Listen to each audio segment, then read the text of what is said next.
Hello friends, હમણાં આપણે વિકલ્પો જોતા હતા તેમાં આપણે થોડા આગળ જોઈ લઈએ અને આગળ થોડું આ વિશે થોડું જાણી પણ લઈએ. તો ચલો આપણે જોઈએ 7મા નંબરનો વિકલ્પ. તો એમાં શું કહેવામાં આવે છે કે બે ભિન્ન રેખાઓને એક છેદિકા છેદવાથી અનુકોણોની 4 જોડ બને છે. તો તેમાં ઓપ્શન આપ્યા છે કે 2, 4, 6 અને 8. તો ચલો એ આપણે જોઈ લઈએ કે બે ભિન્ન રેખાઓમાંથી આ ભિન્ન રેખાઓ છે તેમાંથી એક છેદિકા છેદવાથી તો કે ખાલી જગ્યા અનુકોણોની જોડ બને છે. તો કે કેટલી બને છે? તો કે આ 1, આ 2, આ 3 અને આ 4. તો કેટલી બની? તો કે 4 જોડ બને છે. કેની? તો કે અનુકોણોની. હવે જોઈએ 8મું.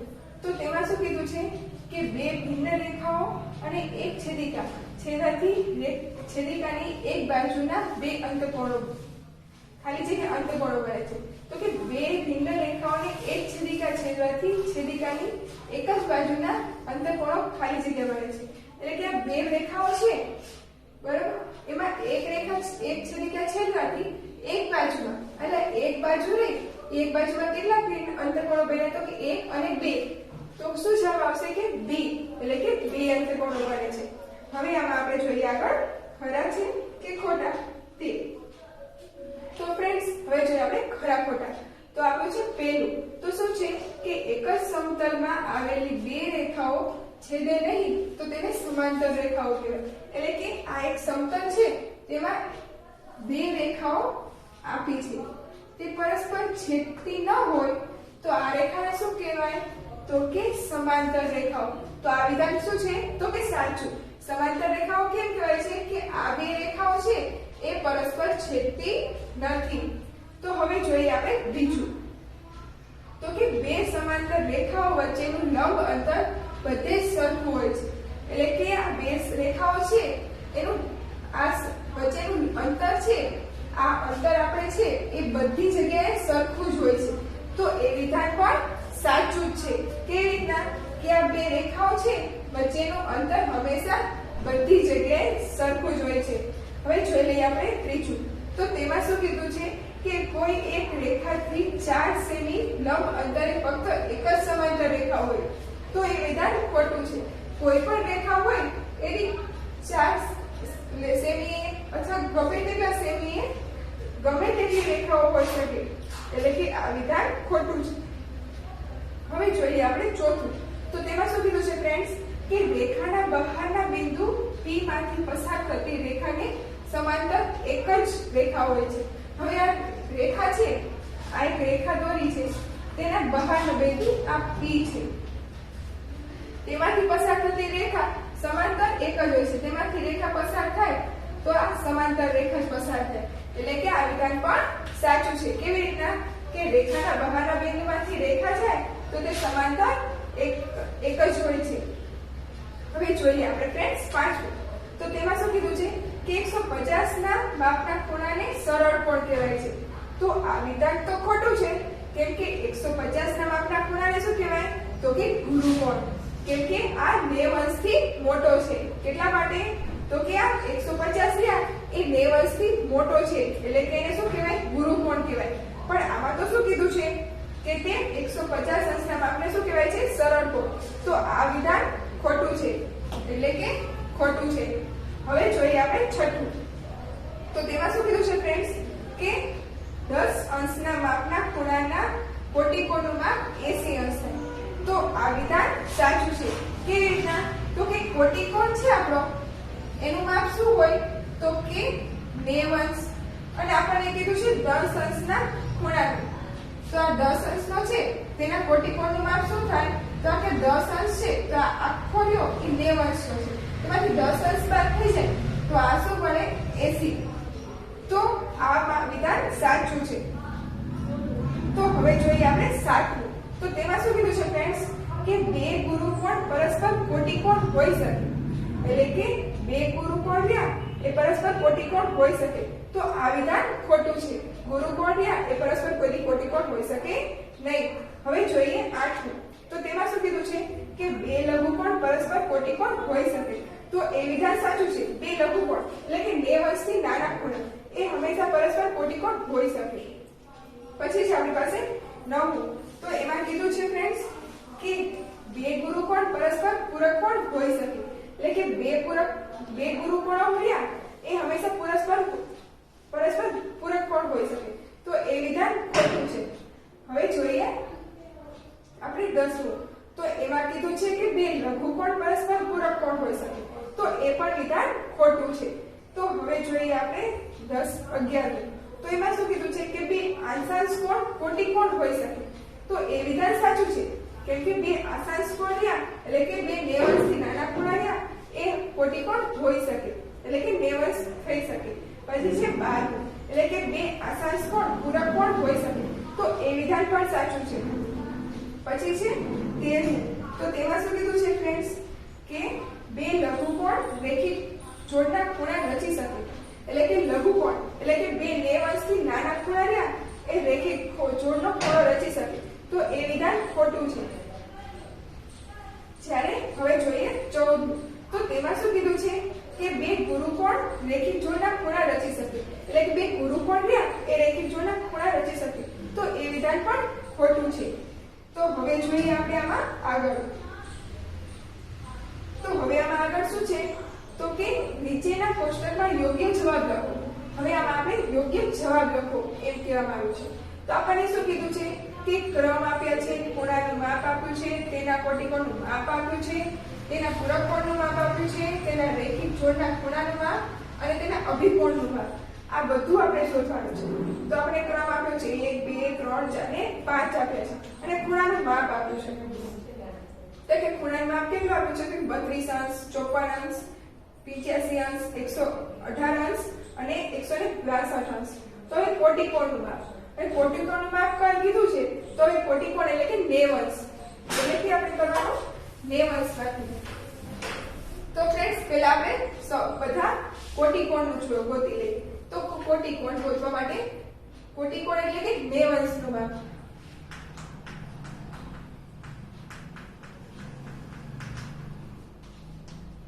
આમ છે આપણને ખૂણાનું માપ આપ્યું છે પહેલામાં તો કે 32 અંશ. 32 અંશ આપ્યું છે. તો હવે આપણે શું કરવાનું તો કે આપણે 90 અંશમાંથી 32 અંશ બાદ કરવાના. એટલે આપણને મળી જાય કોટિકોણનું માપ. તો હવે બાદ કરીએ તો આપણને મળે 58 અંશ. તો જુઓ ફ્રેન્ડ્સ આ આપણને મળી ગયું કોટિકોણનું માપ. હવે જોઈએ બીજું. તો બીજામાં આપણને શું કીધું છે કોટિકોણના માપ શોધવામાં તો કે 54 અંશ આપ્યું છે. 54 અંશ આપ્યું છે. તો હવે એમાં પણ કોટિકોણ શોધવા માટે આપણે નેવંશમાંથી બાદ કરવું પડે. તો નેવંશમાંથી આપણે બાદ કરીએ શું 54 અંશ. એટલે કે આપણને શું મળે તો કે નેવંશમાંથી 54 બાદ કરીએ એટલે આપણને 36 અંશ મળ્યા. તો કે 36 અંશ કેવી રીતના મળ્યા તો કે આપણે 54 અંશ મળે આપણને આપ્યા છે. એટલે કે આપણે કોટિકોણ કેટલા અંશનો હોય તો કે 90 અંશનો. 90 અંશમાંથી શું કર્યું તો 54 અંશ બાદ કરીએ એટલે આપણને મળ્યા 36 અંશ. હવે આપણે શોધવાના છે ત્રીજું. તો ત્રીજામાં શું કીધું છે તો કે 85 અંશ. આપણને આપ્યું છે 85 અંશ. તો 85 અંશ આપ્યું છે. તો હવે આપણે શું કરવાનું તો કે કોટિકોણ કેટલા માપનો હોય તો કે 90 અંશનો અને આપણને આપ્યું છે તો કે 85. તો આપણે શું કરવાનું બાદબાકી કરીએ એટલે કે 90 અંશમાંથી 85 અંશ કાઢીએ એટલે કે 5 અંશ. આપણને શું મળ્યું તો કે 5 અંશ મળ્યા. કેવી રીતના તો કે 90 અંશના કોટિકોણમાંથી 85 અંશ બાદ કર્યા. હવે જોઈએ ચોથું. તો ચોથામાં આપણને આપ્યું છે 118 અંશ. તો હવે કોટિકોણના માપમાં તો 90 અંશ સુધી જ આવે એથી વધુ આવે નહીં. એટલે તો આપણે કરવાનું કંઈ નહીં એમાં. પછી છે આપણી પાસે તો કે 162.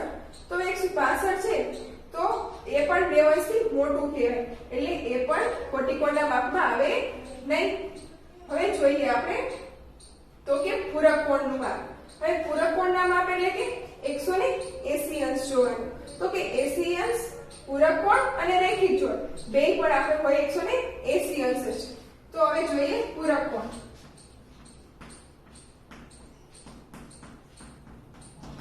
હવે પૂરક કોણ છે તો પૂરક કોણમાં આપણે પેલું જોઈએ તો પેલું આપણને આપ્યું છે 32 અંશ.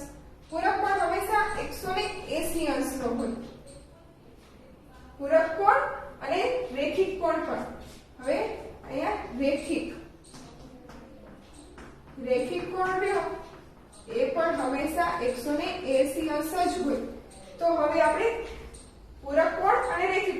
બંને સાથે ગોતીશું. તો હવે આપણને પહેલામાં 32 અંશ આપ્યું છે અને બીજું છે તો કે 54 અને ત્રીજું છે તો કે 85 અંશ. પછી આપ્યું છે 118 અને પાંચમું આપ્યું છે તો કે 162. હવે તો શું કરવાનું, આપણે 180 માંથી 32 બાદ કરવાના. તો ચલો આપણે 180 અંશ રહ્યા એમાંથી 32 અંશ બાદ કરી એટલે આપણને શું મળશે તો કે પૂરક કોણ મળશે. પૂરક કોણ મળે એટલે કે 180 પૂરક કોણ હોય એમાંથી આપણે 32 અંશનો ખૂણાનું માપ બાદ કર્યું એટલે આપણને પૂરક કોણ મળશે 148 અંશનો. તો હવે પૂરક કોણ એટલો મળ્યો તો રેખિક કોણ પણ એટલો જ મળે એટલે કે રેખિક કોણ પણ કેટલો છે 148 અંશનો. હવે જોઈએ 54. તો કે આપણને ખૂણાનું માપ આપ્યું છે 54 અને ગોતવાનું છે પૂરક કોણ. તો હવે 54 છે તો એમાં પણ શું કરવાનું 180 અંશ માઈનસ 54 અંશ. કેવી રીતના તો કે પૂરક કોણ અને રેખિક કોણ બંને કેટલો માપનો હોય 180 માપનો અને ખૂણાનું માપ આપણને આપ્યું છે 54 અંશ. તો 180 માંથી 54 અંશ બાદ કરીએ આપણને કેટલા મળે તો કે 126 અંશ.